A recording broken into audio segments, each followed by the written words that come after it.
Sejam bem-vindos para mais um vídeo e hoje vai ser um vídeo especial. Vamos falar de Joseph de Maistre, o pensador francês Joseph de Maistre, que foi considerado por muitos como contra-revolucionário. E vamos ver a biografia e a bibliografia deste autor, escritor, pensador, contra-revolucionário, que marcou várias gerações. E, meus amigos, este vídeo vai ser um vídeo completo em que vamos abordar todas as fases da vida de Joseph de Maistre, quem foi Joseph de Maistre, quais foram as obras que Joseph de Maistre escreveu, em que consiste o pensamento de Joseph de Maistre, e também no final iremos também ver, portanto, uma pequena bibliografia que eu selecionei para nós vermos um pouco na época da Revolução, porque Joseph de Maistre, como sabemos, portanto, vai apanhar o final do século XVIII e inícios do século XIX. E então no final iremos ver alguns livros sobre a Revolução Francesa, sobre a Contra-Revolução e alguns autores desta época, e vamos, sem mais demoras, debruçar-nos sobre este autor. Iremos também ver algumas citações famosas do autor, e vamos então ver quem foi Joseph de Maistre. Mas antes, digamos assim, houve alguns livros publicados em França sobre o autor, e temos alguns especialistas que ajudaram-me a fazer também o vídeo, ajudaram-me, portanto foram algumas fontes importantes para eu poder fazer este vídeo aos meus amigos. E vamos então falar do livro de Marc Froidefond, portanto professor na Sorbonne, professor de poesia e história, principalmente especialista no século, como eu disse, XVIII e XIX, portanto, na Revolução e na Contra-Revolução, e este professor emérito da Sorbonne, bastante conceituado em França, Marc Froidefond, que escreve um livro muito interessante, A Questão dos Direitos Humanos, as questões dos direitos do homem, visto por Joseph de Maistre. Portanto, é um livro importante, o autor tem algumas conferências, também podem ver no YouTube, e também, digamos assim, este é um livro que vai fazer uma crítica direta aos direitos do homem e do cidadão, e hoje sabemos que a nossa época pós-moderna está completamente banhada nesta ideologia, não é, que vem a partir dessa altura, do século XVIII, quando se dá em 1789 a Revolução Francesa. E então este autor nos fala, portanto, da relação que teve o pensador Joseph de Maistre com os direitos do homem e do cidadão. Mais alguns livros importantes que foram escritos, meus amigos. Joseph de Maistre foi bastante falado no século, portanto, XIX, não é? De 1800 a 1900, mas a partir do século XX o autor foi um pouco esquecido até aos anos 60 e 70. Portanto, estou a falar na Europa, principalmente em França, em que o autor começa a ter novamente algum destaque com o autor Siron. Siron vai escrever, portanto, um livro importantíssimo sobre o pensamento de Joseph de Maistre, numa coleção bouquin, em francês, que quer dizer aqui livros, não é? Mais ou menos a tradução. Essa coleção de um tomo bastante completo sobre o pensamento de Joseph de Maistre, que depois, por essa altura, nos anos 60, foi também retomado um trabalho importantíssimo de Pierre Claude, que escreve as principais obras de Joseph de Maistre na coleção do grande público. Aí já começaram as obras em França, as principais obras num tomo, portanto os principais livros, as obras, não é, escritas de Joseph de Maistre por Pierre Claude. Depois temos as publicações nas edições Chiré, em que temos a tese de Patrick Malvezin, que faz a tese de Joseph de Maistre, uma tese académica, em que o autor vai também aí expor os principais pensamentos de Joseph de Maistre. Podemos ver aqui, portanto, no meu lado direito, que será o lado esquerdo dos meus amigos, temos aqui a foto, uma das fotos originais de Joseph de Maistre, e temos também aqui a sua obra em que o autor ficou mais conhecido. Há duas grandes obras, mas esta é uma das obras principais, Considerações sobre a França, que eram para ter o título de Considerações sobre a Revolução Francesa, mas o autor, que escreve depois de Edmund Burke, portanto ele faz esta obra, é escrita depois de Edmund Burke, o autor então decidiu, para não pôr o nome de Revolução Francesa, o autor decidiu pôr então Considerações sobre a França. Aqui temos, portanto, da Almedina, uma versão muito interessante sobre o próprio livro, em português, Considerações sobre a França. Meus amigos, não há muita coisa em português, portanto é quase tudo em francês, as obras todas praticamente são no original, não é? Há muita coisa, há muito livro, digamos assim, sobre Joseph de Maistre em França, principalmente nas antigas lojas. Encontramos algumas coleções bem antigas, muito interessantes, de várias obras de Joseph de Maistre. Dito isso, isto foram o resumo de algumas obras que foram escritas, portanto, no século XX, que tiveram importância grande. Depois temos também, como eu disse na introdução, o professor Marc Foucault-Dufont, que depois também vai editar um pequeno trabalho de livro do bolso sobre o pensamento de Joseph de Maistre, e é um dos principais, digamos assim, especialistas em França de Maistre, de Joseph de Maistre. Temos também Pierre de Meuse, o especialista na Contra-Revolução. Podem ir ao canal ver o vídeo sobre a Contra-Revolução. Pierre de Meuse, que também é especialista nas obras de Joseph de Maistre e de mais alguns pensadores da Contra-Revolução. E vamos então, sem mais demoras, dar início a este vídeo, que vai ser a biografia completa e a bibliografia completa de Joseph de Maistre. Portanto, o vídeo vai começar com alguns pontos. Vamos fazer isso com, portanto, o nascimento de Joseph de Maistre, Joseph de Maistre e sua relação com a maçonaria. Depois vamos ver 1789, o ponto de viragem. Vamos depois ver o regresso ao reino da França. Depois o próximo ponto, posteridade. Depois iremos ver a política orgânica versus o indivíduo. Vamos ver também a providência, portanto a questão da providência, a teocracia, o poder da religião.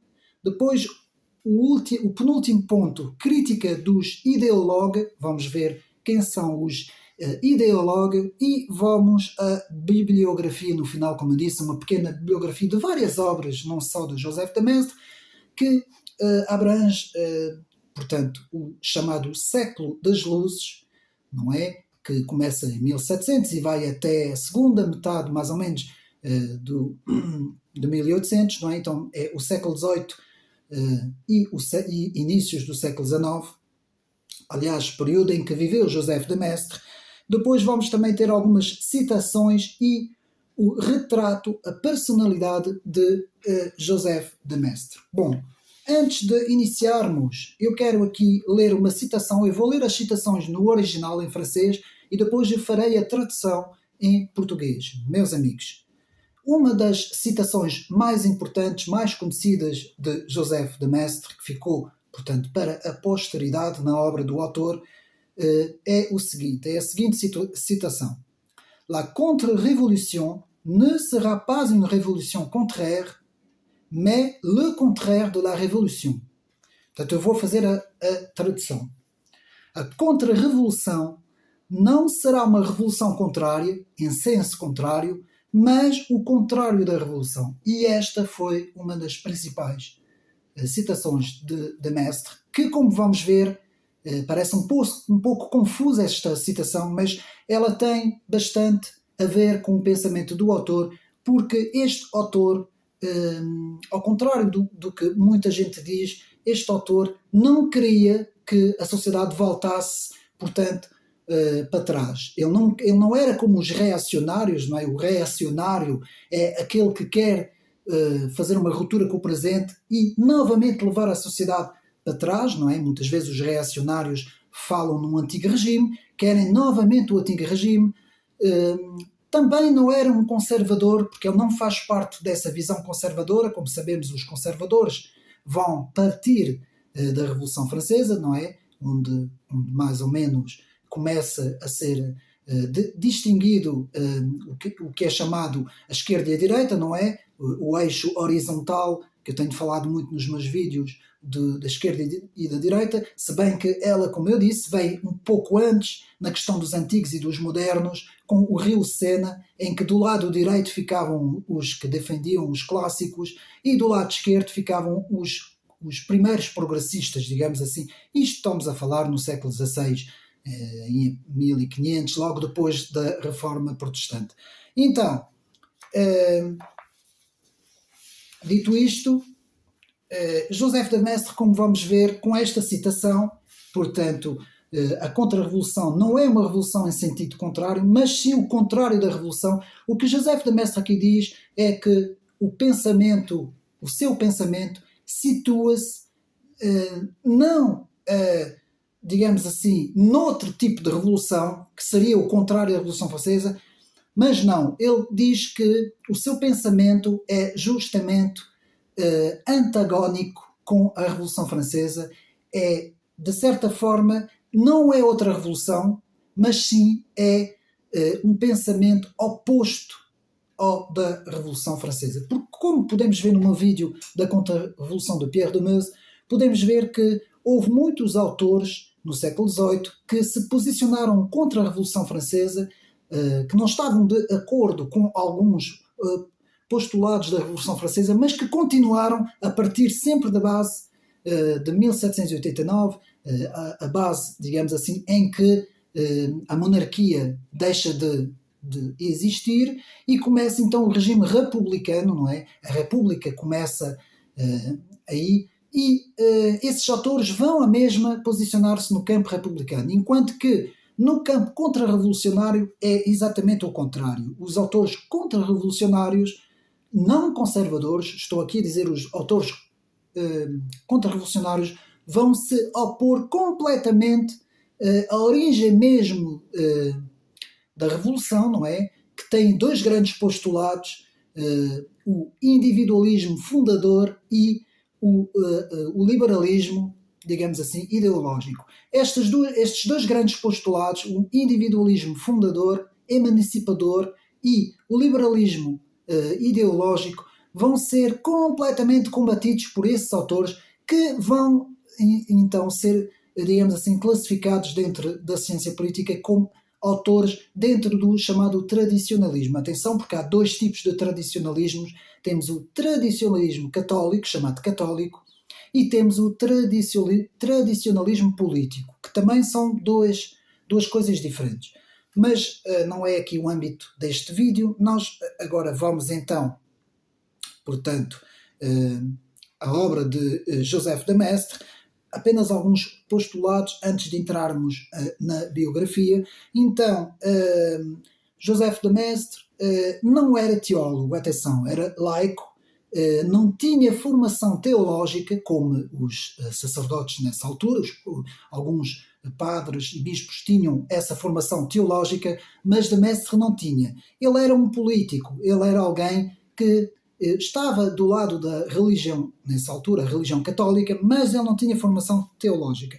E Joseph de Maistre vai ter aqui um ponto importante de toda a partida do seu pensamento, e por isso é que se vai opor aos pensadores das luzes. Ele vai partir do pecado original. Portanto, ele parte das Sagradas Escrituras e parte do pecado original, em que vai desenvolver todo o seu pensamento em três grandes, digamos assim, pontos, digamos assim, do seu pensamento: a criação, a queda e a redenção, a volta para Deus. Portanto, e Joseph de Maistre vai falar com o pecado original, ele vai falar do castigo de Deus, castigo para correção, para novamente educar os povos. É assim a grande visão que nós vamos ver, não é? Um género de uma regeneração, de uma educação dos povos, e com isso vai introduzir o providencialismo, não como os jansenistas nessa altura, também eles falavam sobre a predestinação, que é uma coisa muito diferente, e também Joseph de Maistre vai se opor a Port-Royal, não é? Os jansenistas, ele vai ser um opositor bastante feroz, digamos assim, desta ideia do Grand Arnaud, o grande Arnaud, e vai se opor, também não vai, digamos assim, não vai ter a mesma visão que o filósofo Blaise Pascal, não é, no século XVII, que esse sim estava posicionado lado a lado com Port-Royal, não é, com os jansenistas, e também Joseph de Maistre vai se opor também aos protestantes, ele vai ter uma grande divergência com os protestantes, embora Joseph de Maistre, nos seus pensamentos, diz querer uma unidade espiritual entre católicos, protestantes e até ortodoxos. Portanto, isso vai ser um dos pontos também de Joseph de Maistre, pela qual depois, um século mais tarde, vai ser muito criticado por Charles Maurras, por causa precisamente desta ideia. Não é? Então, ele vai então desenvolver argumentos políticos e argumentos religiosos, mas não teológicos, como eu disse, porque ele não tem cultura teológica. Ele vai fazer parte do Senado, que na altura o Senado não era como hoje é visto o Senado, onde se fazem leis, onde se discutem leis e aprovação de leis. O Senado nessa altura era uma instituição judicial e administrativa, e Joseph de Maistre vai, portanto, fazer parte deste Senado no Piemont, naquela zona toda, naquele reino do Piemont, onde depois cá em baixo está situada a Sardenha, não é? As ilhas, não é? E aquela zona ali toda da Savoia, não é? La Savoie, como dizem os franceses, que é, vamos ver depois isso muito bem visto na biografia. Vai também Joseph de Maistre ser um fiel, digamos assim, defensor do Vaticano I. Em 1870 ele vai defender, portanto, a infalibilidade papal, como nós podemos ver, mas, atenção, Joseph de Maistre teve alguma influência de outro pensador que nós vamos ver, um pensador um pouco esotérico, que tem por nome de Louis-Claude de Saint-Martin, que vai ser uma pessoa que vai ter alguma influência no pensamento de Joseph de Maistre, com o chamado martinismo, que era uma ideia, digamos assim, uma ideia um pouco esotérica. Portanto, Joseph de Maistre vai fazer parte da maçonaria, mas uma maçonaria conservadora, regional, ali daquela zona da Savoia, como eu disse, aquela zona toda, que é uma maçonaria que não era revolucionária, era muito diferente da maçonaria de Paris e de Londres também, não é? Ele vai ser um fiel opositor a esses maçons, porque, meus amigos, a maçonaria teve muitas divisões ao longo da história, teve muitas visões também, muitas cosmovisões, portanto, não é a mesma coisa, não podemos pôr tudo na mesma coisa, e Joseph de Maistre vai fazer parte daquela maçonaria um pouco esotérica, um pouco, como eu disse, como nós vimos, do martinismo, não é? De Louis-Claude de Saint-Martin, vai ter uma grande influência e depois até vai sair da maçonaria e até vai criticar esse período, o próprio período que Joseph de Maistre vivenciou, não é? Então, vamos agora, visto isso, estes foram assim pontos um pouco importantes sobre a vida de Joseph de Maistre. Então, vamos ver o nascimento e depois a personalidade do autor. Portanto, depois iremos analisar também depois da biografia e do pensamento do autor, e iremos também ver as citações, como eu disse. Então, Joseph de Maistre, que tem o título de conde, portanto, conde Joseph de Maistre, que nasce em Chambéry, que é naquela zona, mais ou menos. Eu fiz aqui um mapa para os meus amigos, que é mais fácil nós vermos aqui. Eu vou tentar ver se consegue-se ver. Portanto, estão a ver, portanto, aqui deste lado, nós estamos aqui a ver, portanto, aqui aqui é a França, este quadrado aqui é aqui ampliado deste lado e vemos aqui no sul-este da França, temos aqui esta zona que é a zona, portanto, da Savoia, onde temos aqui Chambéry, onde o Joseph de Maistre nasce, e depois Joseph de Maistre vai ter aqui um percurso muito grande nesta zona aqui, em que o autor vai, portanto, vai se refugiar na Itália, depois vai se refugiar em Turim, em Milão, vai ter uma passagem também pela Suíça, enfim, Joseph de Maistre vai andar ali, e nós vamos ver agora isso, conforme os acontecimentos. Também vai passar por Paris também, mais tarde, quase já no fim da vida dele. E Joseph de Maistre, então, conde, nasce a 1 de abril de 1753, em Turim, em Chambéry, e depois vai falecer, sim, em Turim, a 26 de fevereiro de 1821. Portanto, era como eu disse, um escritor, um pensador, político, filósofo, magistrado e senador, escritor da Saboia. Era súdito do reino da Sardanha, como nós vimos. Ele é um dos pais da filosofia chamada contra-revolucionário e um dos mais importantes críticos das ideias do iluminismo. Ele era anti-enciclopédico. Nós vamos depois ver o que é que isso significa, o anti-enciclopedismo, com mais outros autores também. Considerava a Revolução Francesa um crime contra a ordem natural. Portanto, ele defendeu um regresso a uma monarquia, mas uma monarquia também ela esclarecida em termos espirituais. O que diferenciava muito de Maistre de, por exemplo, outros autores, como Jacques Benin de Bossuet, que eram muito diferentes em termos de pensamentos.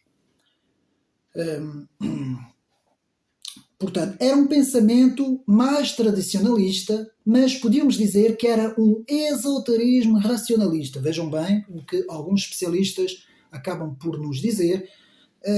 Portanto, não era bem um pensamento conservador, era mais um pensamento porque ele era muito, digamos assim, dado aos factos e, acima de tudo, de Maistre se opunha ao abstrato, como nós vamos ver. A todas as ideologias abstratas, Joseph de Maistre era um grande opositor.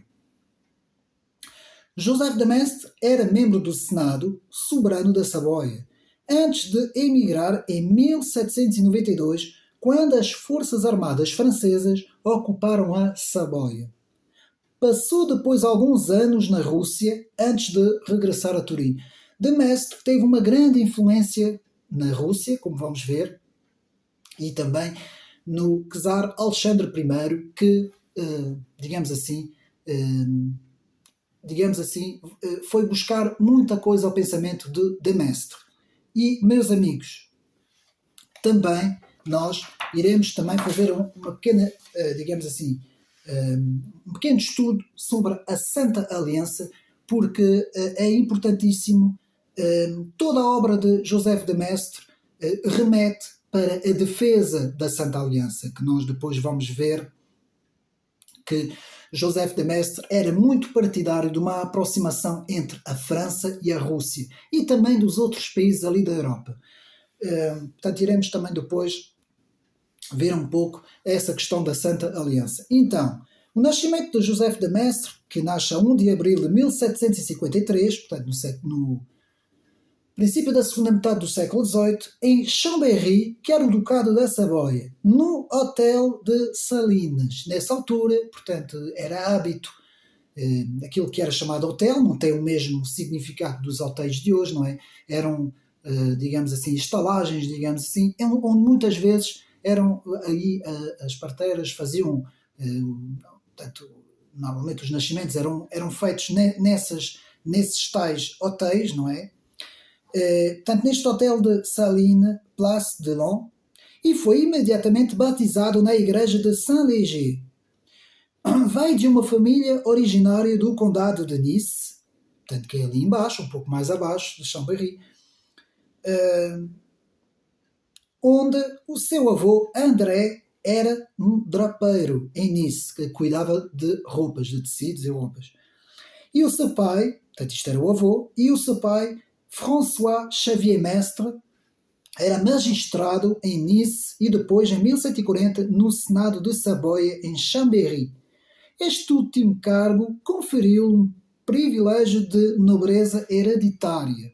Como vamos ver, de Mestre, portanto, tinha um certo, digamos assim, um certo apreço naquela sociedade, principalmente na sociedade do Antigo Regime, vinha então da nobreza hereditária. Foi elevado à dignidade de conde pelo rei do Piemont, portanto, o rei do Piemont, da Sardanha, em 1778. A sua mãe, Christine de Mottes de La Salle, veio de uma antiga família de magistrados de Savoyarde. Portanto, era o mais velho de uma família de 10 filhos. E o padrinho do seu irmão mais novo, Xavier de Mestre, que escreve um livro muito interessante, que teve várias publicações em França, Viagem à Volta do Meu Quarto, Voyage au Tour de ma Chambre, que é um livro que tem sido várias vezes editado e que é muito interessante porque fala-se muito pouco do irmão de Joseph de Maistre, Xavier de Maistre, mas era também um intelectual escritor bastante interessante. Portanto, Xavier de Maistre, que viria a tornar-se escritor, estudou com os jesuítas, portanto, de Maistre teve uma formação importantíssima com os jesuítas, que tiveram uma profunda influência sobre ele ao longo da sua vida. Em 1774 entrou para a magistratura e foi nomeado senador em 1788 com 35 anos de idade. 1788, um ano antes da Revolução Francesa, 1789, portanto vamos ver como isto também teve uma influência muito grande em Joseph de Maistre. Com o seu irmão Xavier, ele participou no primeiro lançamento de um balão de ar quente em Savoia, em 1784. E durante 25 minutos o engenheiro Louis Brun e Xavier de Maistre sobrevoaram toda aquela zona ali de Chambéry, esta zona aqui, mais uma vez eu mostro, aqui esta zona toda de Chambéry, não é? Onde vemos aqui que a parte de cima, já mais a norte, onde nasce Joseph de Maistre, e, portanto, antes de aterrarem no pântano de Trivier, que é uma zona ali também perto. Portanto, vamos agora ao segundo ponto. Portanto, vimos então aqui o nascimento de Joseph de Maistre e a sua infância, a sua família, e vamos agora à experiência que Joseph de Maistre teve na maçonaria. Portanto, Joseph de Maistre foi membro da loja maçónica de Trois Mortiers, que é, como eu disse, uma loja no sul da França, nesta zona, no sudeste da França, e que teve uma influência grande em de Maistre. Portanto, essa loja tinha uma casa-mãe em Chambéry, em 1774. Ele tinha os títulos de grande orador, nós vamos ver que de Maistre era um grande orador, e substituto dos generais e mestres simbólicos, como era costume nessa altura na maçonaria. Pretendia conciliar a sua pertença à maçonaria com a ortodoxia católica rigorosa. Atenção, porque de Maistre era muito católico e uma visão muito rigorosa. Entre outras coisas, rejeitou as teses que viam a maçonaria e o iluminismo como atores numa conspiração que levou à Revolução. De Maistre opôs-se a essa visão, porque nessa altura havia muita gente que falava justamente das lojas maçónicas nos grandes salões, nas principais cidades na Europa, principalmente em França, e que teria havido no século XVIII, ao longo do século XVIII, uma preparação, digamos assim, para que a Revolução Francesa acontecesse, não é? Uma preparação literária, uma preparação intelectual, com várias obras escritas, não é? E Joseph de Maistre vai dizer que nem toda a maçonaria é a mesma coisa e que não se pode meter tudo no mesmo saco e que nem sempre a maçonaria esteve do lado da Revolução, como nós vamos ver. Um facto curioso. Portanto, escreveu ao Barão Vignay des Étoiles, portanto, ele fez uma carta ao Barão Vignay, em que escreveu que a maçonaria em geral, que data de já há vários séculos, certamente não tem nada em comum com a Revolução Francesa. Mas isto era a visão de Mestre, que estava ali naquela zona de Chambéry, na Savoia, no sul da França, e que não tinha a mesma visão, digamos assim, do que os intelectuais, les idéologues franceses, os enciclopedistas, como nós depois iremos ver um bocadinho, mas são bem conhecidos, não é? D'Alembert, Diderot, de Helvétius, o próprio Voltaire. Portanto, Jean-Jacques Rousseau aí é diferente. Fala-se muito da influência do Jean-Jacques Rousseau, portanto, nas ideias revolucionárias, mas Jean-Jacques Rousseau não era considerado enciclopedista. Atenção, porque às vezes eu ouço aqui coisas, até mesmo nos manuais das escolas, alguns erros às vezes. Portanto, então, e depois também os progressistas, não é?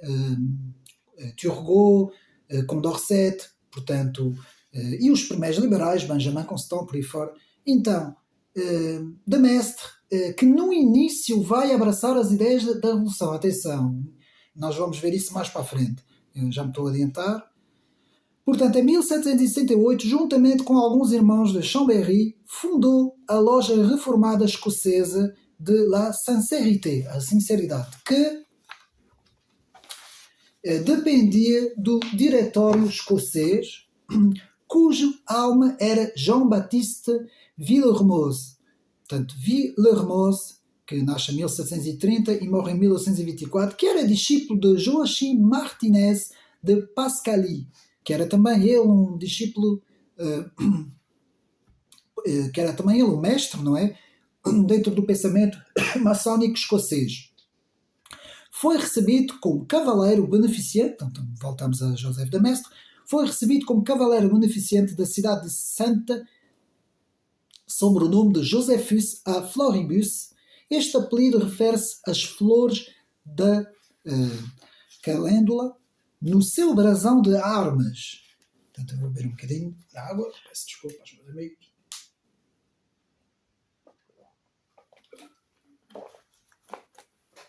Portanto, os ensinamentos da maçonaria encontram-se na sua obra providencialismo, profetismo, reversibilidade das sentenças, pois vamos ver no fim a bibliografia, altamente envolvido na vida desta sociedade iniciática na véspera do convento de Willemsbad, em 1782. Também enviou a Jean-Baptiste Villermoz o seu famoso memorando ao Duque de Brunswick. Portanto, este memorando é muito importante, meus amigos, ao Duque de Brunswick, porque é nesse memorando que Joseph de Maistre, nessa altura, nessa fase inicial da sua vida, quando ele pertence à maçonaria, vai desenvolver todo o seu pensamento, que era um pensamento muito iniciático, muito influenciado pelo, como eu disse,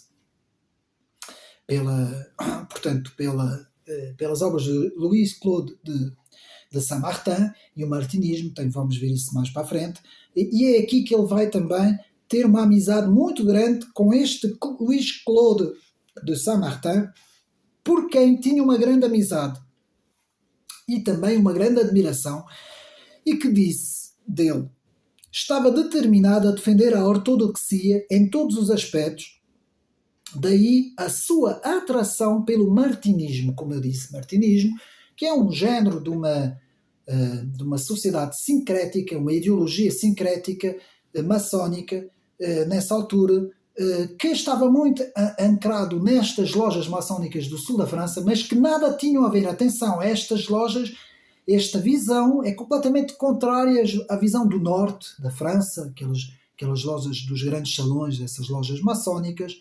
Portanto, aí é uma grande divergência. Portanto, durante a sua estadia em Turim, em 1793, Joseph de Maistre juntou-se ao Lodge Street Observance, a estrita observância, que pertenceu ao rito escocês ratificado. Finalmente, em São Petersburgo, na Rússia, frequentou o alojamento do Sr. Stendingt, é assim que se diz, Stendingt, embaixador sueco junto do czar. No total, Joseph de Maistre esteve ativo na maçonaria durante mais de cerca de 40 anos e atingiu as mais altas classificações do rito retificado escocês e do martinismo. Joseph de Maistre publicou em 1782 o Mémoire au Duc de Brunswick, como disse, que é um livro importante para quem quer estudar esta fase de mestre. Atenção, porque depois de mestre vai sair da maçonaria, vai se chatear lá com eles e vai renegar tudo aquilo. Portanto, nós temos que compreender esta fase, meus amigos. Mais uma vez, eu digo aqui no meu canal, nós quando estudamos os autores, quando fazemos um estudo biográfico sobre os autores, nós temos que compreender que muitas vezes os autores têm ao longo da vida um percurso que pode variar várias vezes. Portanto, os autores nem sempre mantêm a mesma ideia, nem sempre mantêm, digamos assim, o mesmo pensamento. Há autores que começam com um pensamento e acabam com pensamentos muitas vezes até opostos, não é? Então nós temos que ter muito isso em conta, estudar sempre a biografia do autor no contexto da vida do autor, nas várias fases que o autor viveu, não é? Como é óbvio, não é? Da influência também que o meio cultural e político vai ter no autor, não é? Portanto, agora vamos ao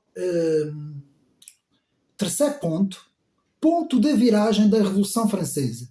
Portanto, o ponto de viragem. Então, 1789 vai ser aí o ponto de viragem, vai ser aí que de Maistre também vai deixar a maçonaria, vai ser aí que o Joseph de Maistre vai aparecer com o seu pensamento principal, o seu grande pensamento contra-revolucionário, não é? Então, quando a Revolução Francesa teve lugar, portanto, em 1789, a Saboia era como um país estrangeiro, não estava diretamente envolvido nos acontecimentos que abalaram a França. A Saboia, no entanto, acompanhou de muito perto estes acontecimentos através dos milhares de refugiados franceses que atravessaram o país de norte a sul e aí permaneceram antes de se exilar muitas vezes na Suíça ou no Piemont e até alguns na Itália. Portanto, pela sua parte, Joseph de Maistre admitiu lucidamente os fundamentos da Revolução. No início, atenção, de Maistre vai ser partidário, portanto, das ideias revolucionárias no seu início. Parece ter sido conquistado para as novas ideias que no início, eu quero frisar aqui esta palavra no início, foram favorecidas e aprovadas pelo próprio rei Luís XVI.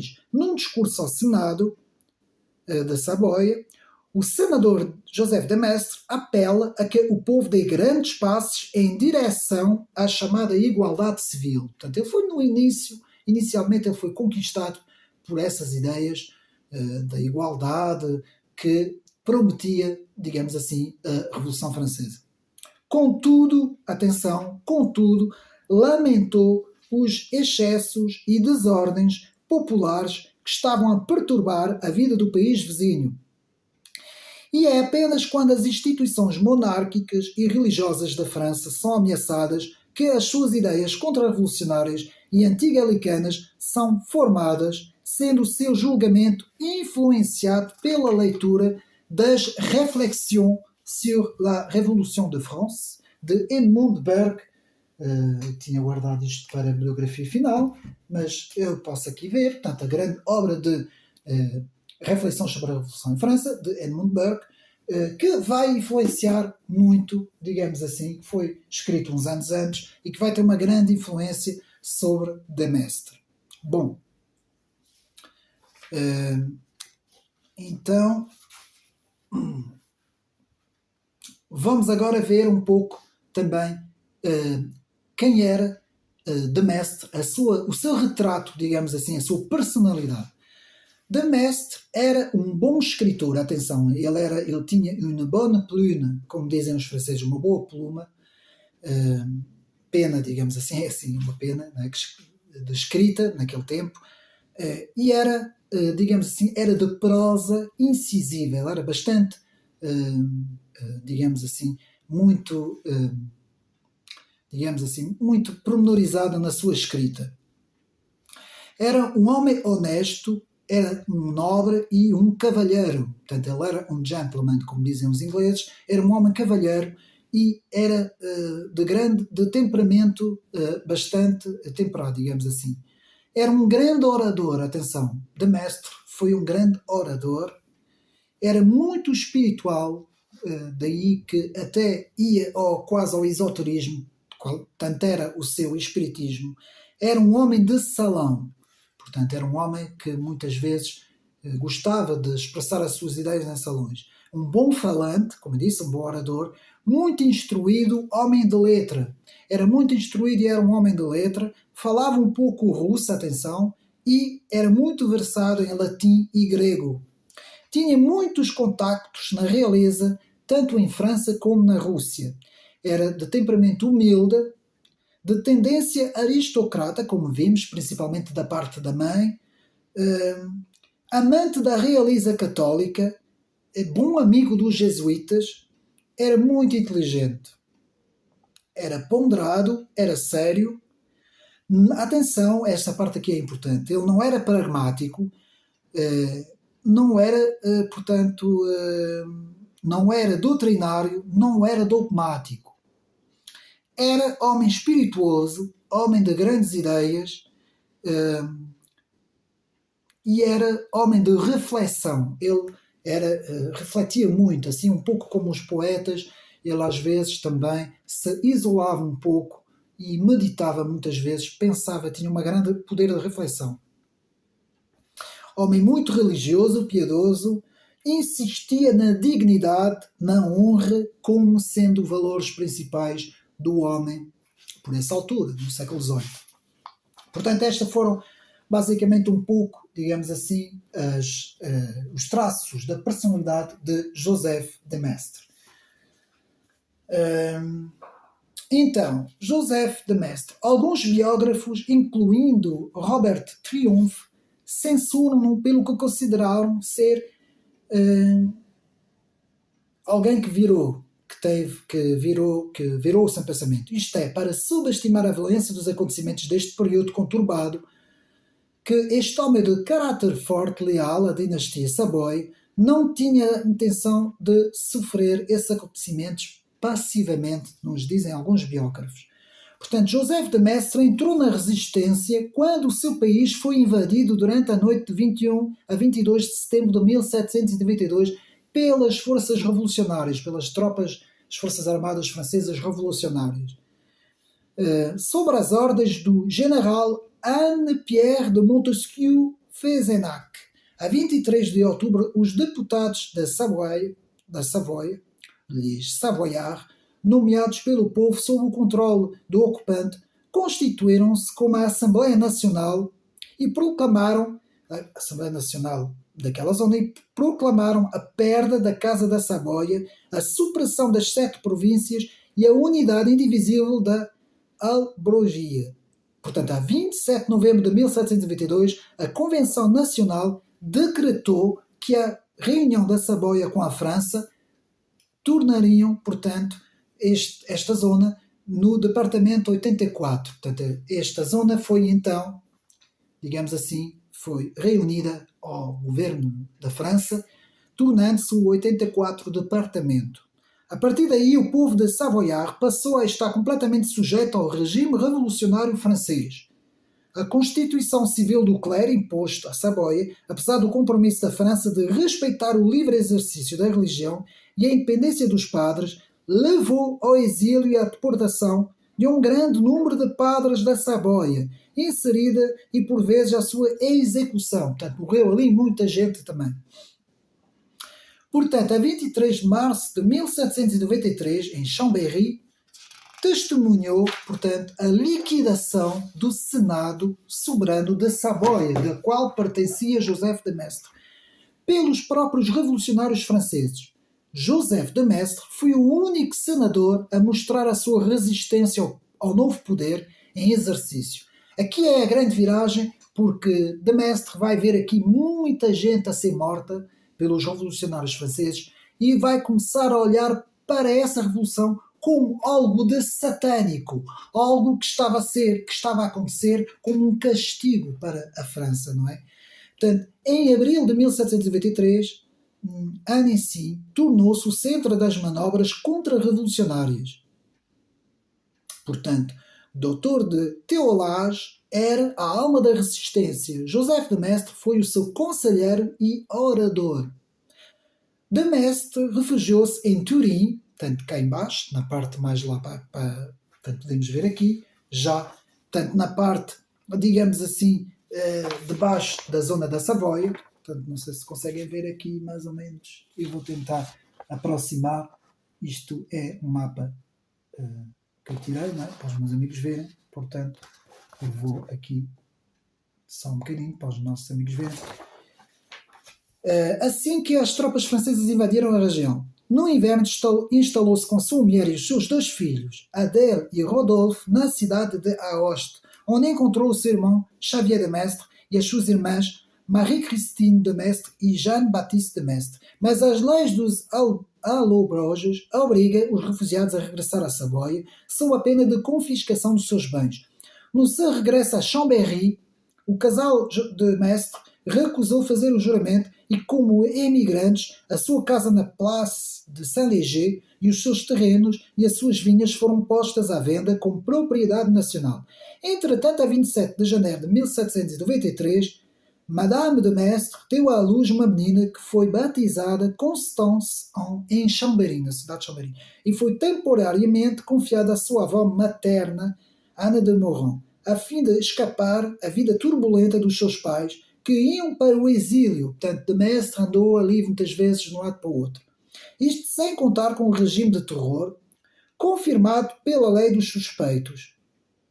Portanto, a avó de Mestre, acusada de ter uma filha emigrante, foi colocada na prisão de Chambéry a 16 de agosto de 1793.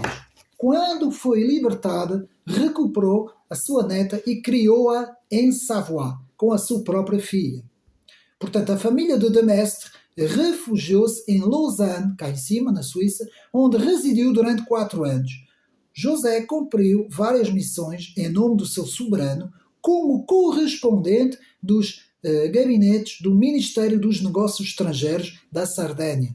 Responsável por uma rede de inteligência na Suíça, teve de ajudar a recrutar os seus compatriotas para aumentar o número de combatentes da resistência no interior. Portanto, em 1794 publicou em Lausanne as cartas de um realista de Saboia aos seus compatriotas. Em 1795 publicou um panfleto intitulado Carta de Jean-Claude Tétu, presidente da Câmara de Montagnol, aos seus concidadãos. Esta calúnia contra-revolucionária foi impressa em vários milhares de exemplares e foi lida avidamente em Savoia. O Conselho-Geral pede, em vão, à República de Genebra que aproveite as novas edições. Joseph de Mestre permaneceu em Lausanne até 1797, quando se juntou ao rei em Turim. Tendo as tropas francesas invadidas o Piemont, em 1798, a família de Mestre refugiou-se em Veneza após uma viagem movimentada, portanto, à Itália. Os soldados franceses, no posto de controle, que tinham interceptado o seu barco no Pó, sem saberem decifrar os seus documentos de identidade, libertaram os viajantes que se declararam do cantão de Neuchâtel, que eram súditos do rei da Prússia. Portanto, o rei Charles Emmanuel IV, despojado do ducado de Savoia, abdica do seu trono no Piemont e retira-se para o seu reino da Sardanha. Portanto, em 1799, quando Charles Emmanuel IV regressa ao continente e foi feito prisioneiro em Florença, José de Mestre regressou a Caligari, onde ocupou o cargo de regente da chancelaria. O rei Vitório Emanuel I, sucessor de seu irmão, que se tinha retirado para um convento em 1802, nomeou José de Mestre ministro plenipotenciário em São Petersburgo. Este último, enquanto esteve em Roma, obteve uma audiência com o Papa Pio VII no Vaticano. Portanto, representou diplomaticamente os interesses do reino da Sardenha na Rússia com algum sucesso. De Mestre teve algum sucesso na Rússia e teve, como eu disse, forte influência sobre Alexandre I. O embaixador foi altamente considerado pela boa sociedade de Petersburgo, incluindo os príncipes Galitzin e o almirante Tchitchagov. Em 1805, o almirante deu o cargo ao seu irmão, Xavier de Mestre, como diretor da Biblioteca e Museu da Marinha em São Petersburgo. Conheceu o imperador Alexandre I, em várias ocasiões e tornou-se o seu conselheiro habitual. Durante os seus 14 anos na Rússia, foi intelectualmente intensamente ativo através dos seus estudos, da sua correspondência Entre os seus correspondentes realistas franceses estavam os condes de Balcãs e de Havraille, representantes de Luís XVIII em Gelgave, e o Visconde de Bonalde, Luís de Bonalde também. O primeiro Tratado de Paris, 1814, estabeleceu o desmantelamento da Savoia entre a França, que manteve Chambéry e Annecy, a Suíça e o Reino de Piemont, da Sardanha, também. Portanto, de São Petersburgo, onde viveu até 1816, Joseph de Maistre, portanto, estava infeliz ao ver o seu país naquele estado, não é? O meu infeliz país foi massacrado, isso é de Maistre a falar. O meu infeliz país foi massacrado e perdido. Continuo no meio do mundo sem posses e mesmo, num certo sentido, sem um soberano. Um estranho para a França, um estranho para a Savoia, um estranho para o Piemont. Não sei qual é o meu destino, não sei qual é a minha terra, dizia Joseph de Maistre. Portanto, depois, outro próximo ponto, portanto, temos o regresso à França. Portanto, durante este período da Rússia, Joseph de Maistre estava convencido do proselitismo religioso sobre a influência dos jesuítas. Diz-se que ele foi responsável pela conversão ao catolicismo da Condessa Rastofine e da sua filha, a futura Condessa de Ségur. Portanto, Rastofchine, é assim que se diz. Portanto, que era russa, não é? Os jesuítas foram expulsos de São Petersburgo nessa altura, em Moscovo, em 1915, e deixaram definitivamente a Rússia, em 1920. Pela sua parte, o representante do rei da Sardanha considerou que ele era erradamente suspeito e pediu a sua retirada. Portanto, ele regressou a Turim em 1917. Ele foi acusado de estar como um espião dos próprios jesuítas, não é?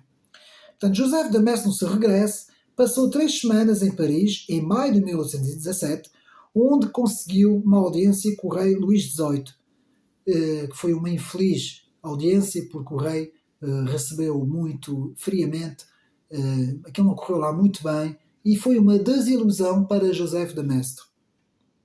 Como autor pessoal da Carta de 1814, concedida aos franceses, que incorporava certos princípios da Revolução, em oposição ao teórico da monarquia absoluta com quem foi confrontado o rei da França, que tinha no seu coração as críticas formuladas pelo autor do Ensaio sobre o princípio gerador das constituições políticas. Atenção, meus amigos, esta obra é importantíssima de Joseph de Maistre, que eu vou repetir o título, portanto, a obra Ensaio sobre o princípio gerador das constituições políticas, portanto, que foi um trabalho importante. Um dos grandes erros de um século que os professou a todos foi acreditar que uma constituição política podia ser escrita e criada a priori, enquanto razão e experiência se combinam para estabelecer que uma constituição é uma obra divina e que precisamente aquilo que é mais fundamental e mais essencialmente constitucional nas leis de uma nação não pode ser escrito, portanto, defendia Joseph de Maistre, não é?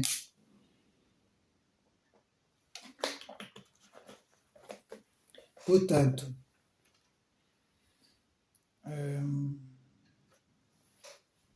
foi eleita a 23 de abril de 1920 para a Académie des Sciences, Belles Lettres et Arts de Savoie, com o título académico effectif titulaire.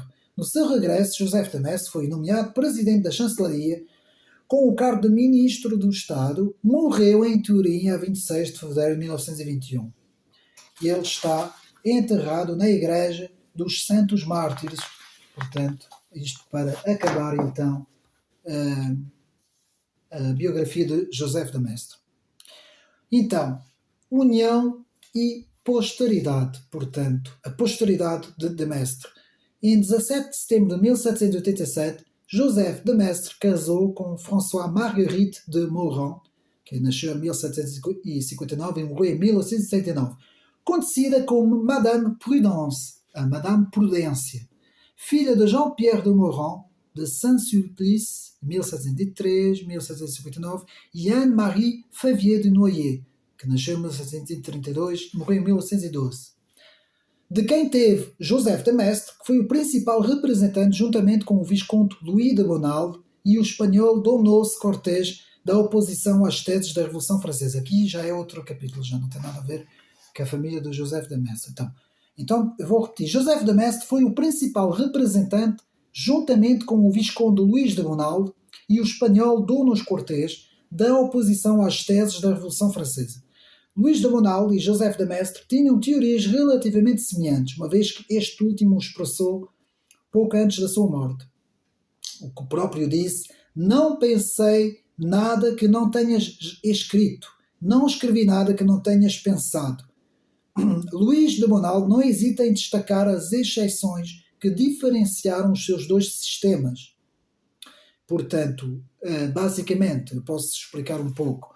O Visconde Luís de Bonald era um homem, portanto, muito mais, digamos assim, podemos dizer, mais tecnicista, tinha uma escrita mais pesada, era mais pragmático, gostava da ação, não era nada ideólogo, não era nada espiritual, até era um homem completamente, digamos assim, era muito diferente de Joseph de Maistre. Penso que Joseph de Maistre tinha na altura, daí o trabalho de Maistre que ficou muito mais, digamos assim, para a posteridade do que a obra do Visconde Bonald, porque de Maistre era mais, digamos assim, tinha um temperamento mais espiritual, mais elevado. Na sua escrita podemos ver isso, não é? Então, agora vamos ver o pensamento de Joseph de Maistre, que está resumido pelo menos em duas grandes obras, está mais, não é? Mas, portanto, vamos ver aqui onde é que está,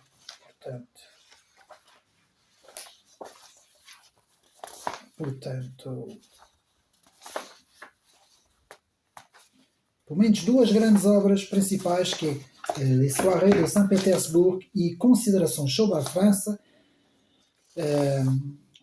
que eu vou agora mais ou menos dar portanto, as datas. Portanto, Considerações sobre a França, escrita em 1796, como eu disse, e também Les Soirées de Saint-Pétersbourg, ou Entretien sur le gouvernement temporel de la Providence, desculpa. Portanto, os serões de São Petersburgo e os, digamos assim, as conversas sobre o governo temporal e a providência, escrita em 1821, que foram as duas obras principais de Joseph de Maistre. Uma delas eu tenho aqui, não é? Como eu mostrei, portanto, Considerações sobre a França, uma obra importantíssima. E vamos agora então ver o pensamento de Joseph de Maistre. Então, Joseph de Maistre vai partir, digamos assim, daquilo que ele vai chamar a política do corpo. Que essa política do corpo, que é uma política, digamos assim, organicista, podemos dizer assim, que se vai opor ao indivíduo. Bom, aqui vemos claramente uma oposição às bases das luzes, não é? As bases do pensamento revolucionário, do individualismo fundador, do individualismo emancipador, e vamos ver aqui essa oposição ao individualismo. Então, para Joseph de Maistre, o indivíduo é uma realidade secundária para a sociedade e para a autoridade. Portanto, de Maistre vai descartar já a ideia do indivíduo como centro da sociedade, não é? A sociedade não pode ser fundamentalmente definida como a soma dos indivíduos que a compõem. Ao contrário de Jean-Jacques Rousseau, de Maistre vai dizer que, e ao contrário também dos liberais, não é? Todos os liberais, mesmo no liberalismo clássico, vão partir do individualismo fundador. E de Maistre vai romper com isto, vai cortar com isto e vai se opor completamente a esta ideia. Portanto, ele critica a concepção de Jean-Jacques Rousseau. É para Joseph de Maistre impensável construir uma sociedade com base num contrato social. Portanto, de Mestre vai se opor, digamos assim, ao contratualismo, não é? A ideia do contratualismo, não é? Ele vai criticar bastante esses autores, tanto Thomas Hobbes como John Locke, como o próprio Jean-Jacques Rousseau. Ele vai ser um feroz crítico do contrato social. Portanto, os indivíduos não podem fundar sociedades, são incapazes de o fazer pela sua própria natureza, o indivíduo sozinho. O poder forma indivíduos, mas os indivíduos não formam o poder, vai dizer Joseph de Maistre. E é dela a situação que nós agora vamos ler, uma das situações principais que nós encontramos na obra de, portanto, Joseph de Maistre. Vou ler em francês e depois já farei a tradução em português. Il n'y a point d'homme dans le monde. J'ai vu dans ma vie des Français, des Italiens, des Russes.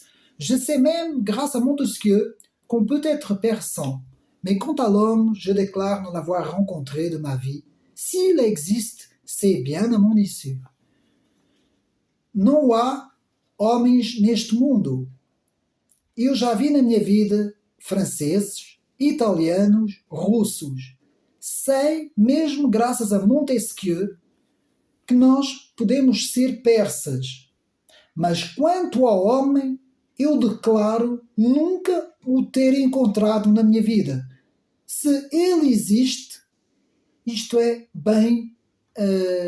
como é que se pode traduzir aqui? É bem ao meu... Portanto, não é do meu conhecimento, digamos assim. Se ele existe, não faz parte do meu conhecimento.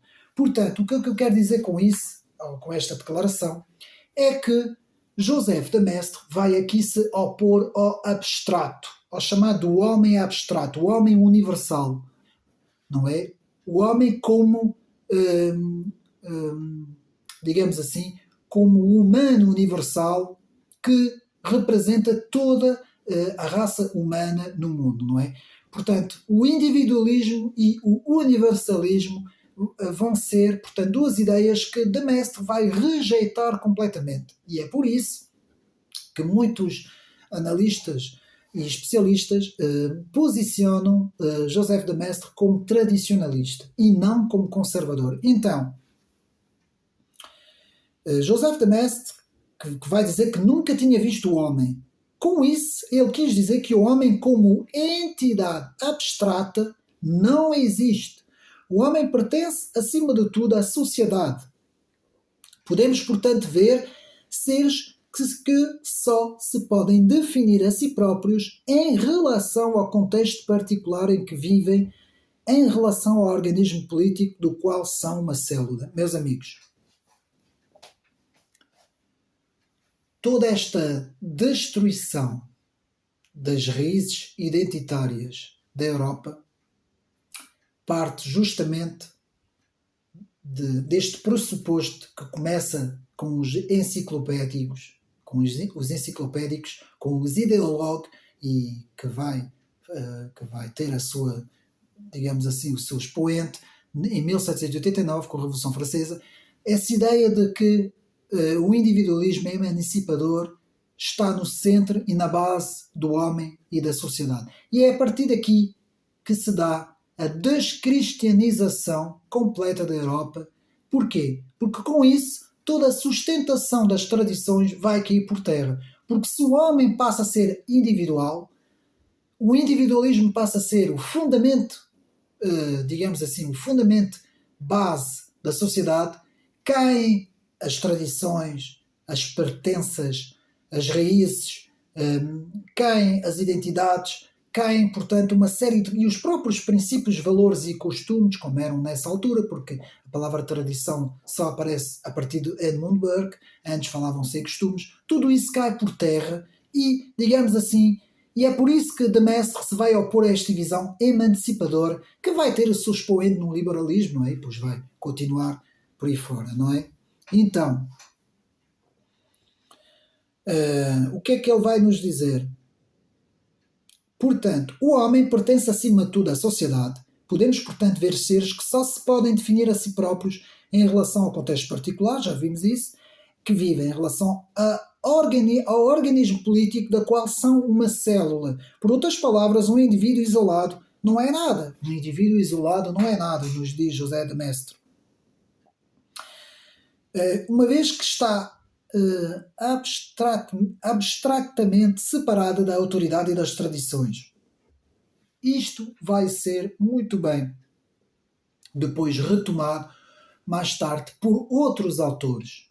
Vou apenas aqui citar alguns. Carl Schmitt, René Guénon, o próprio Charles Maurras, Maurice Barrès também, embora Maurice Barrès parte da Revolução Francesa, ele era republicano, mas todos eles vão dizer que esse individualismo emancipador está na origem, no problema dessa nova sociedade que, muito bem, num livro bastante interessante que eu tenho aqui, que eu vou mostrar, portanto, aqui tenho a versão francesa, La crise de la conscience européenne, a crise da consciência europeia, de Paul Hazard, que nos diz que até Bossuet a Europa pensava de uma maneira. De Bossuet para a frente, digamos assim, não, aliás, diz aqui mesmo, eu vou então traduzir em português, porque está em francês, eu traduzo diretamente a português.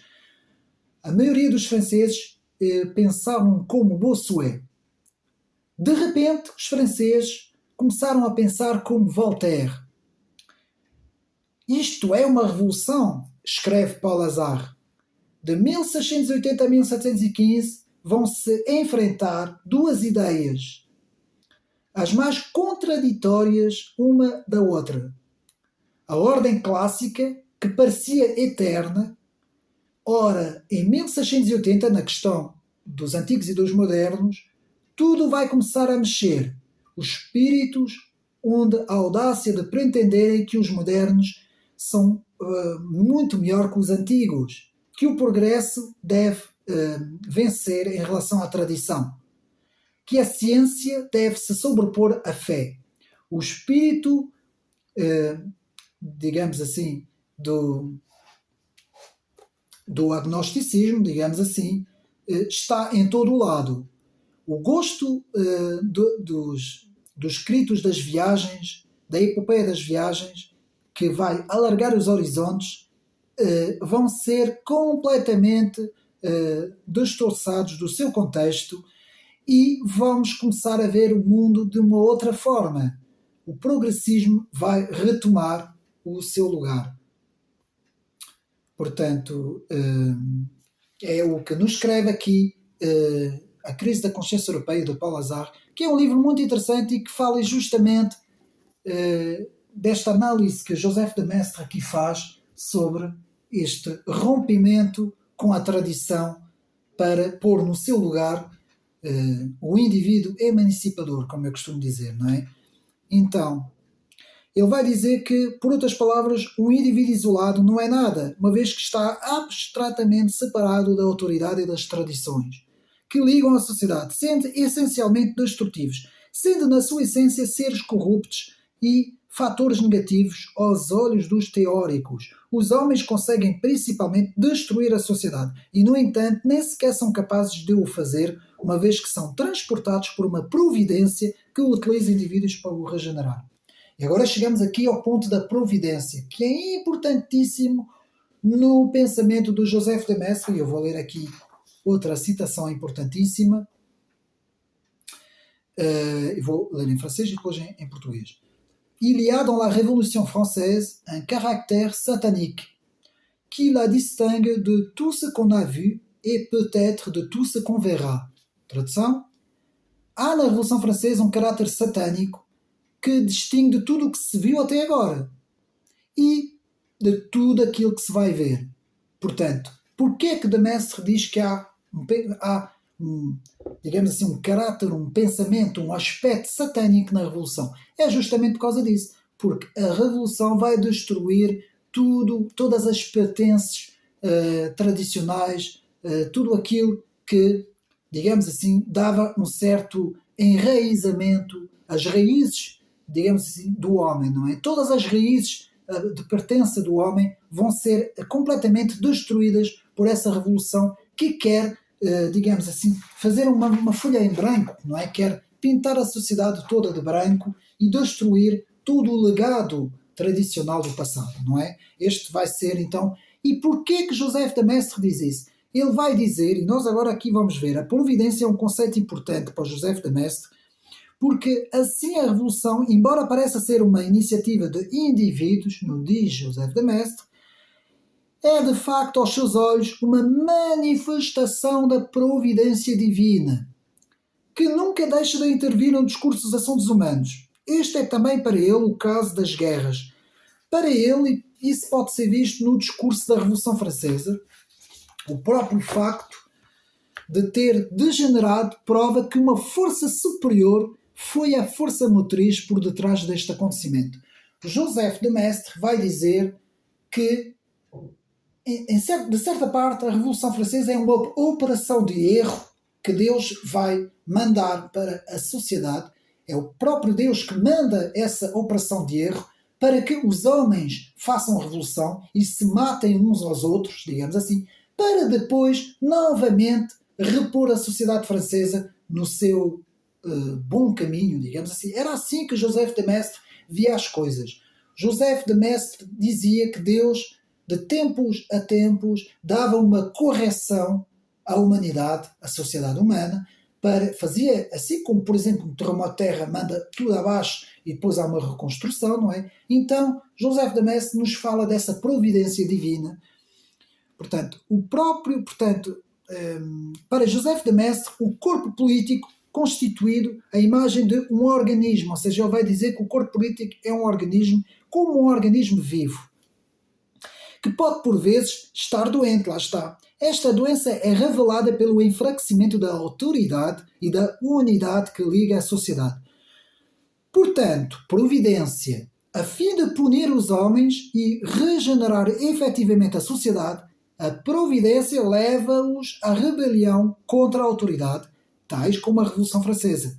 Os homens, acreditando serem senhores do seu próprio destino, senhores do seu próprio nariz, não, na realidade, embarcam na execução de um plano do seu próprio castigo, tornando-se os seus próprios carrascos. Assim, José de Maistre analisa o regime do terror de 1792-93 como uma consequência inerente do movimento revolucionário. Uma vez terminada a revolução, como um remédio, o organismo político é livre dos elementos que o enfraquecem, o poder é mais forte, a sociedade mais unificada, nos diz José de Maistre. Portanto, o sacrifício de indivíduos é um mal necessário para a salvaguarda do corpo social. E José de Maistre, nas suas formulações mais coloridas, não hesita em evocar o sangue que a terra exige para fazer justiça e que obtém através da guerra que os homens fazem uns contra os outros. Portanto, a relação entre o indivíduo e a providência permanece muito paradoxal no pensamento de José de Maistre.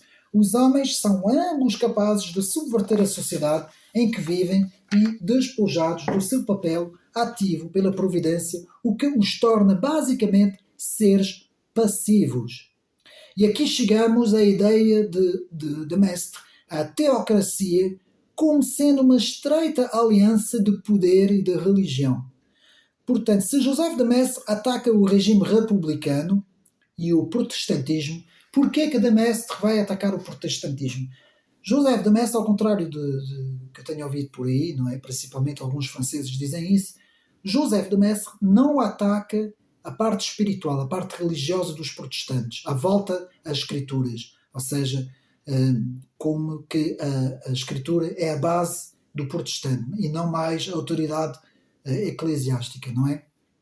Então, o que José de Maistre vai atacar no protestantismo é que isto vai emancipar o homem como já sendo ele próprio, como, digamos assim, como um ser individual e que vai ele próprio, por meio de Cristo, não é? Segundo os protestantes, atingir a salvação, mas de forma individual, não mais pelos corpos da Igreja, não é? Não mais pela ação, como eram os católicos da própria Igreja, não é? Não há salvação fora dos corpos da Igreja, e é isso que José de Maistre vai dizer, porque ele diz que ao fazer isso, o protestantismo abriu a caixa de Pandora, digamos assim, abriu as portas para que a emancipação individual desse origem a todas as barbaridades depois que vão acontecer com a Revolução Francesa e por aí fora, e que desse origem ao próprio progressismo, não é? Digamos assim. Então, o primeiro é um governo dividido, pois coloca indivíduos no poder. Portanto, estamos a falar aqui do regime republicano. O protestantismo, por outro lado, é uma religião negativa, segundo Joseph de Maistre. Porquê? Porque dissolve a autoridade e põe o indivíduo no centro do pensamento, não é? Então, para de Maistre, toda a religião deve ser social. Lá está, Joseph de Maistre, de facto, era a favor da sociologia, se formos a ver, não é? Contudo, uma vez que o protestantismo não é social aos seus olhos, e mesmo anti-soberano por natureza, não é uma religião aos seus olhos. Isto depois vai ser retomado mais tarde no Império Organizador por Charles de Maurras, l'Empire Organisateur, que vai muito bem retomar esta visão de Joseph de Maistre. De Maistre vai dizer que a religião deve fornecer crenças comuns e trazer coesão ao corpo político, deve proteger tanto o poder como o poder deve protegê-lo. Atenção, porque eu aí nesta parte do protestantismo eu não estou absolutamente nada de acordo com Joseph de Maistre, não é? Porque é natural, Joseph de Maistre é um católico e é natural a sua visão, não é? Então, não se trata, portanto, de separar a Igreja do Estado, bem pelo contrário. É por isso que Joseph de Maistre defendeu um regime de tipo teocrático, no qual a religião desempenha um papel fortemente estruturante, ensinando matérias cegas de respeito pela autoridade e a abominação de todos os raciocínios individuais. Para Joseph de Maistre, por outro lado, a religião cristã é mais adequada, pois apoia perfeitamente a monarquia e baseia-se na tradição, sem a qual é impossível uma religião ser fundada. No entanto, a monarquia é ela própria o regime político mais adequado, como afirma nas suas considerações sobre a França. A monarquia é um equilíbrio que tem sido construído ao longo da história. Portanto, é um regime temperado, mais forte, não tende, na sua opinião, para a violência, ao contrário da República, que ele vê como um regime desequilibrado e instável. Para de Maistre, portanto, a República era um regime desequilibrado e instável. Assim, a monarquia é o regime que mais respeita o que ele considera um facto natural, nomeadamente a desigualdade entre os homens que a monarquia integra na sua organização e que é relativizada graças à igualdade de todos na sua sujeição ao rei. Para Joseph de Maistre, a República substitui uma igualdade utópica que não tem em conta a verdadeira natureza do homem, pois o homem deve viver em sociedade e toda a sociedade deve ser estruturada em torno de uma hierarquia, o que justifica, portanto, a existência das ordens na sociedade. Para Joseph de Maistre, o poder temporal deve estar em conformidade com os caminhos da providência. Um regime teocrático é, portanto, mais adequado para ele, enquanto que o reconhecimento da autoridade religiosa o leva a reconhecer a supremacia temporal do Papa. Portanto, as teorias de Joseph de Maistre, pouco conhecidas na época da Revolução, foram mais tarde muito populares entre os que defendem o poder da realeza e os conservadores também, alguns conservadores. Interessante por colocar o fenómeno revolucionário em perspectiva, portanto, apresentando os seus vários paradoxos. Portanto, Joseph de Maistre tinha também uma posterioridade mais espiritual e mais literária, através dos vários autores que influenciou consideravelmente Honoré de Balzac, mas sobretudo Charles Baudelaire, que, por exemplo, dos seus poemas Correspondance ou Reversibilité, vai falar bastante de Joseph de Maistre. Portanto, temos também uma influência muito grande em Antoine Blanc de Saint-Bonnet, Jules Bargui d'Aurevilly e também Ernest Hello, que marcou então toda a literatura católica do século XX. Também de Léon Bloy, de Bernanos, Georges Bernanos, a Paul Claudel e Léon Tolstói, o próprio Tolstói, com o seu grande romance de literatura, Guerra e Paz. Portanto, depois temos as críticas, chegamos ao ponto de críticas des idéologues. Les idéologues eram os idealistas da Revolução Francesa, que deram origem mais tarde à Revolução Francesa. Então vamos ver. Na sua juventude, Joseph de Maistre foi seduzido pelas ideias do século das luzes, na sua juventude, muito depois do seu tempo na maçonaria. Tornou-se um dos teóricos mais importantes do pensamento contra-revolucionários, juntamente com o inglês Edmund Burke, irlandês, não é? Edmund Burke. Ele rejeitou a Revolução Francesa, tanto o terror tanto o início de 1789 como o período do terror. Não é? Por outras palavras, os direitos do homem e do cidadão, por serem contrários à ordem política e social tradicional das nações europeias, foi completamente rejeitado por parte de Joseph de Maistre.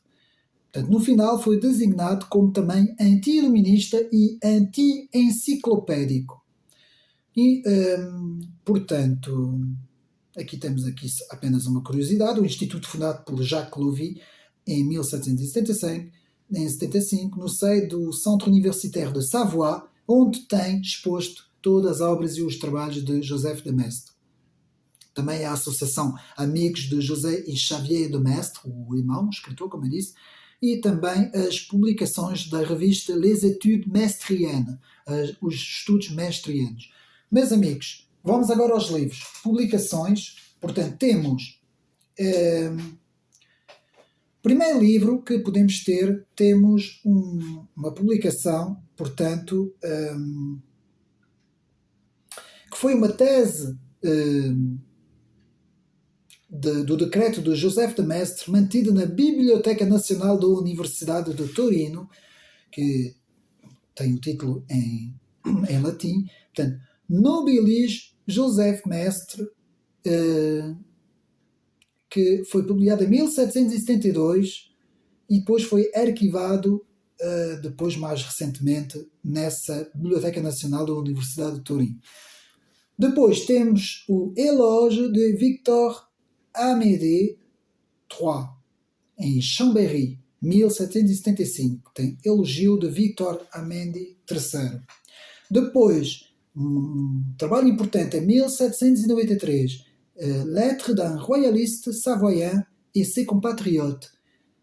Carta de um monarquista savoiano aos seus compatriotas. Depois, muito interessante, um pequeno opúsculo que pouca gente fala, mas que foi muito importante no trabalho de Joseph de Maistre, Étude sur la souveraineté, 1794. Estudo sobre o soberanismo. É interessante para quem gosta da ideia de soberanismo, como eu. É um opúsculo bastante interessante, escrito em 1794. Depois temos De l'état de nature, o examen d'un écrit de Jean-Jacques Rousseau, uma crítica direta a Jean-Jacques Rousseau, escrita em 1795. Do estado na natureza ao exame de um escrito de Jean-Jacques Rousseau. Depois temos Considération sur la France, portanto 1796, aqui a versão Almedina. Depois temos um livro sobre o Intorno allo Stato del Piemonte, escrito em Turim, escrito em italiano, 1797-1799. Depois um trabalho importante que eu falei há pouco, importantíssimo, Essai sur le principe générateur des constitutions politiques, 1814, ensaio sobre o princípio generador das constituições políticas, em que Joseph de Maistre vai desenvolver todo o seu pensamento sobre a explicação do que é que devem ser as constituições. Depois, Du Pape, escrito em 1819, do Papa, em que vai fazer uma defesa do Concílio Vaticano I. Portanto,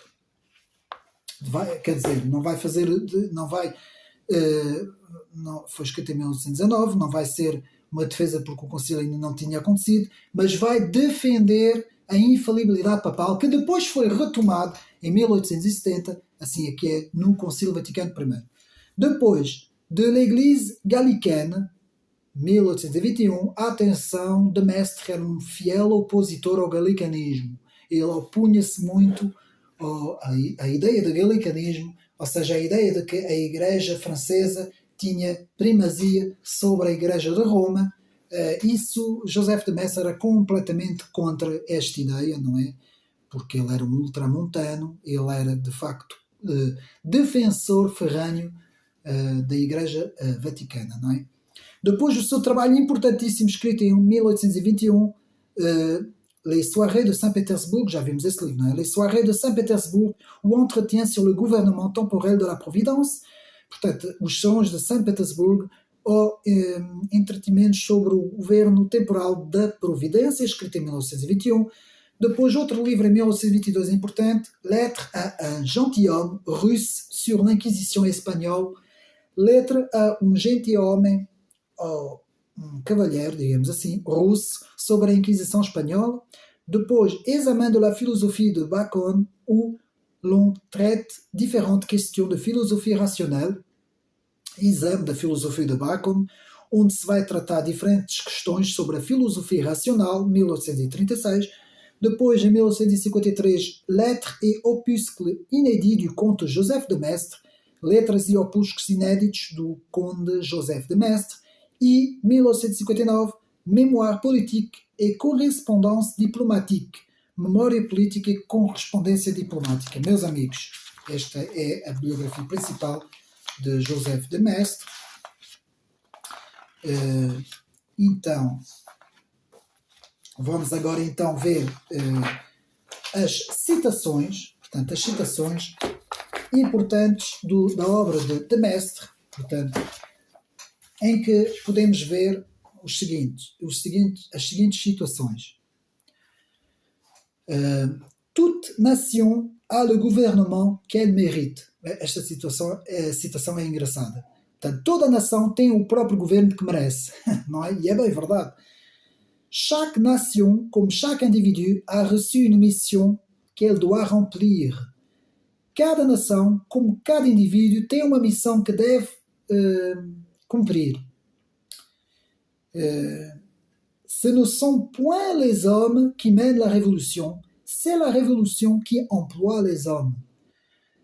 Não é os homens que dirigem a revolução, mas a revolução que vai dirigir os homens.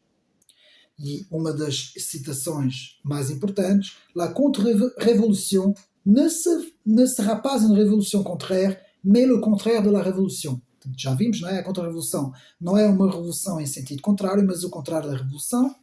Depois também já vimos, il y a dans la Révolution française un caractère satanique qui la distingue de tout ce qu'on a vu et peut-être de tout ce qu'on verra. Portanto, há na Revolução Francesa um caráter satânico que distingue de tudo o que vimos e tudo o que ainda vamos ver. E por fim, para mim a mais importante, portanto, il n'y a point d'homme dans le monde, j'ai vu dans ma vie des Français, des Italiens, des Russes, je sais même grâce à Montesquieu qu'on peut être persan, mais quant à l'homme, je ne déclare ne l'avoir rencontré dans ma vie. S'il existe, c'est bien à mon issue.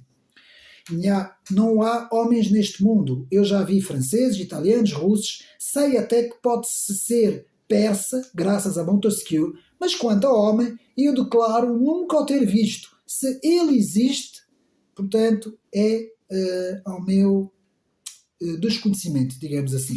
Portanto, que é a citação, para mim, a citação mais importante contra o homem abstrato, o homem universal, contra esse universalismo que estava bem patente na Declaração do Homem e do Cidadão, que depois vem dar origem aos direitos universais e aos direitos do homem, os direitos humanos, digamos assim, direitos universais humanos, direitos humanos. Portanto, de Maistre é um fiel opositor a esta ideia. Antes da bibliografia final, vamos apenas dar um pequeno desvio à Santa Aliança, como eu tinha dito. Meus amigos, a Santa Aliança foi uma ideia, eu vou mais ou menos resumir. A Santa Aliança, portanto, também chamada de Grande Alliance, foi uma coalição que uniu as grandes potências monárquicas da Áustria, da Prússia e Rússia. Foi criada após a derrota final de Napoleão, a mando do imperador czar Alexandre I da Rússia. Daí a importância de Joseph de Maistre. E assinada em Paris a 26 de setembro de 1815. A aliança tinha como objetivo conter o liberalismo e o secularismo na Europa na esteira das devastadoras guerras revolucionárias francesas e as guerras napoleónicas, e nominalmente conseguiu, isto até a Guerra da Crimeia. Otto von Bismarck conseguiu reunir a Santa Aliança após a unificação da Alemanha em 1871, mas a aliança novamente entrou em colapso na década de 1880 devido aos conflitos de interesse entre austríacos e russos sobre a dissolução do Império Otomano. Portanto, meus amigos, a importância desta Santa Aliança. Portanto, ostensivamente, a aliança foi formada para incutir o direito divino dos reis e os valores cristãos na vida política europeia, objetivos perseguidos por Alexandre I, que teve uma grande influência de Joseph de Maistre, sob a influência da sua conselheira espiritual, a baronesa Bárbara von Krudener. Segundo o tratado, os governantes europeus concordariam em governar como ramos da comunidade cristã e oferecer serviço mútuo.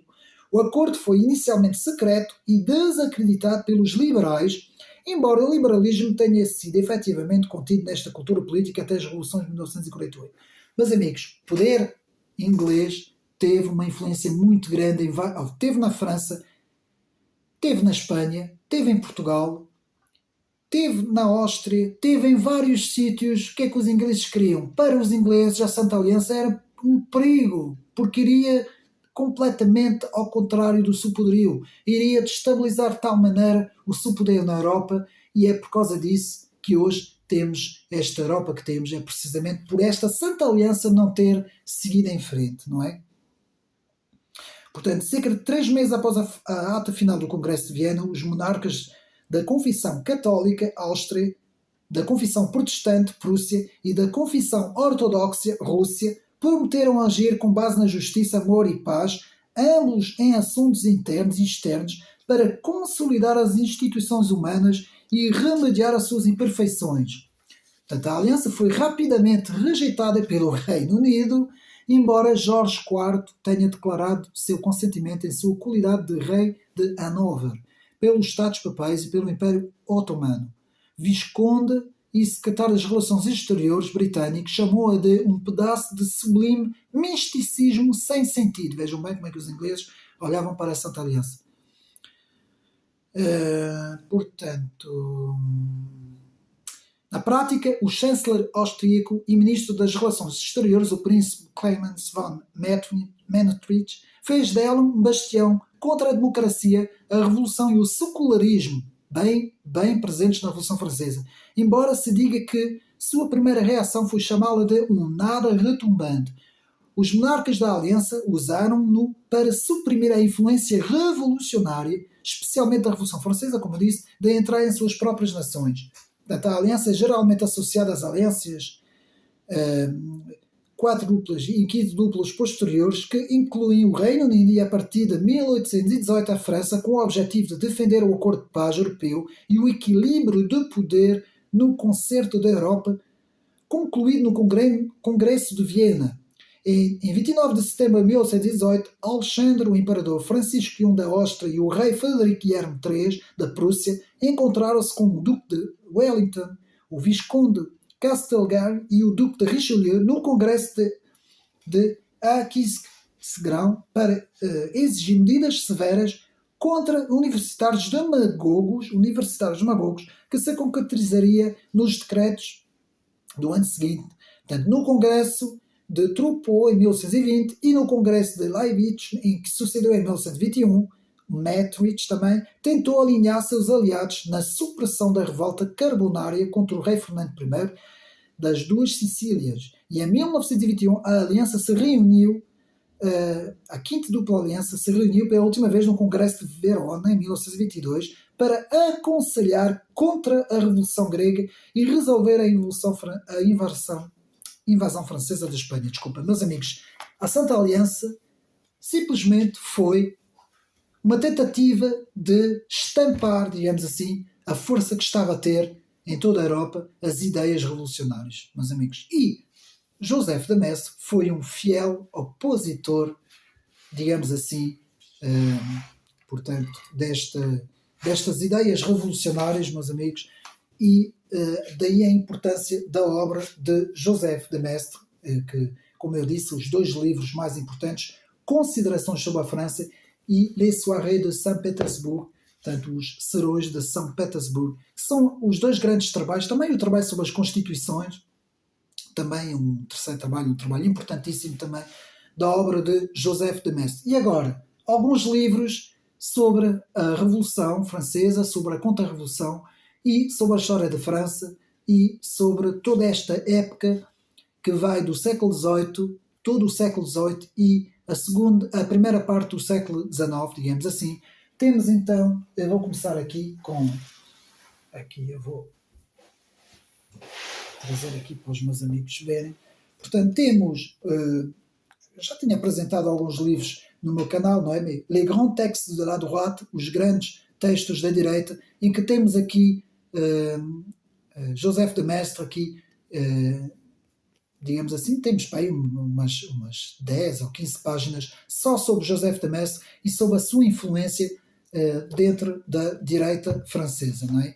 Depois temos o bem conhecido de Jean Tullard, que é um especialista da Contra-Revolução, que tem aqui uma obra-prima, que eu já fiz a apresentação, no vídeo da Contra-Revolução, portanto, La Contre-Révolution, Origine, Histoire et Postérité, Jean Tullard, importantíssimo este livro.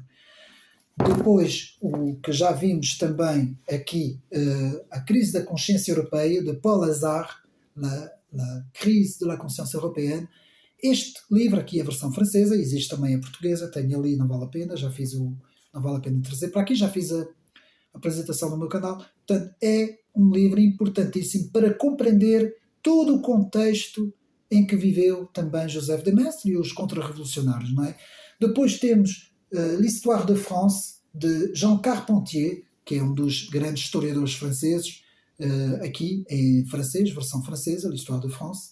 Depois não podia deixar de ser aqui o grande livro de François Furet, que foi um clássico dos clássicos, Penser la Révolution Française. Portanto, Penser la Révolution Française, este livro, meus amigos, foi muito falado em França, foi muito citado nas teses e nos trabalhos que são feitos em França sobre a Revolução Francesa. Ele é imprescindível, portanto, ele é fundamental, é uma obra fundamental do François Furet, e é muito comentado e continua hoje ainda a ser muito comentado.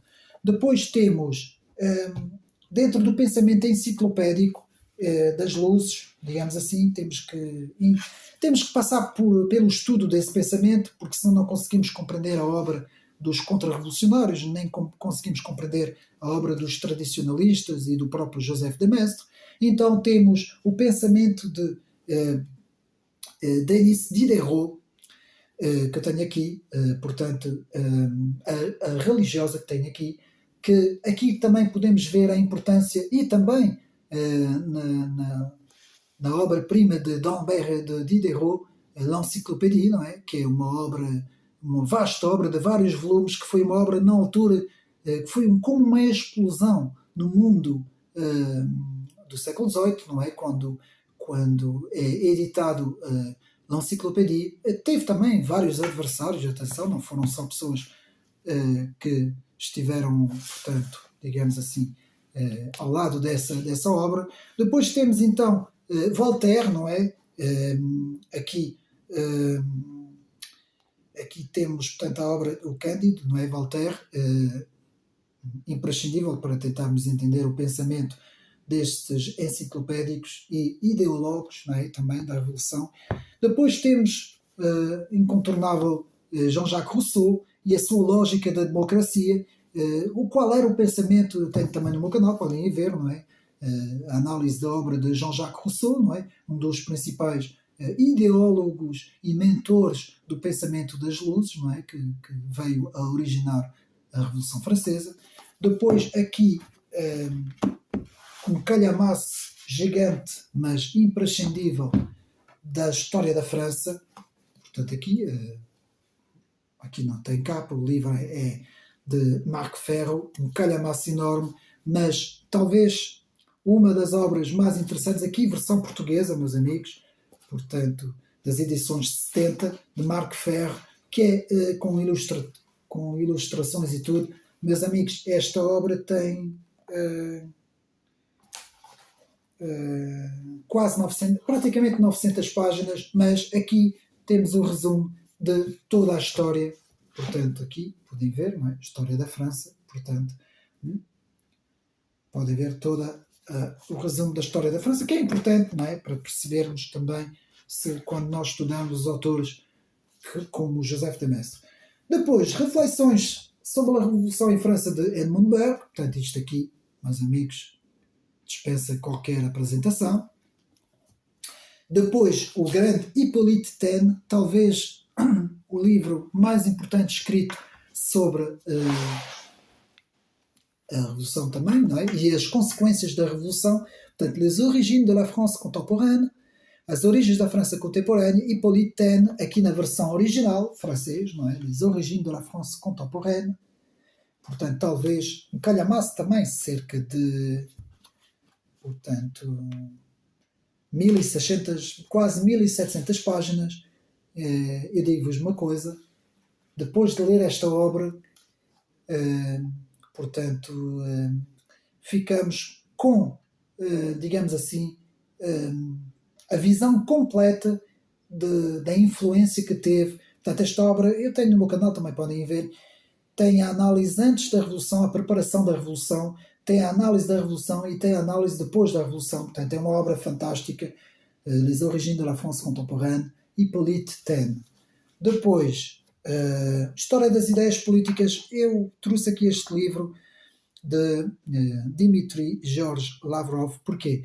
Porque na parte final temos a análise, pus aqui, portanto, temos a análise o pensamento contra-revolucionário, Edmund Burke, Joseph de Maistre e Louis de Bonald, não é? Louis de Bonald e Joseph de Maistre estão sempre os dois muito, muito relacionados, não é? Mas temos aqui neste livro bastante interessante, portanto, de história das ideias políticas, portanto é interessante.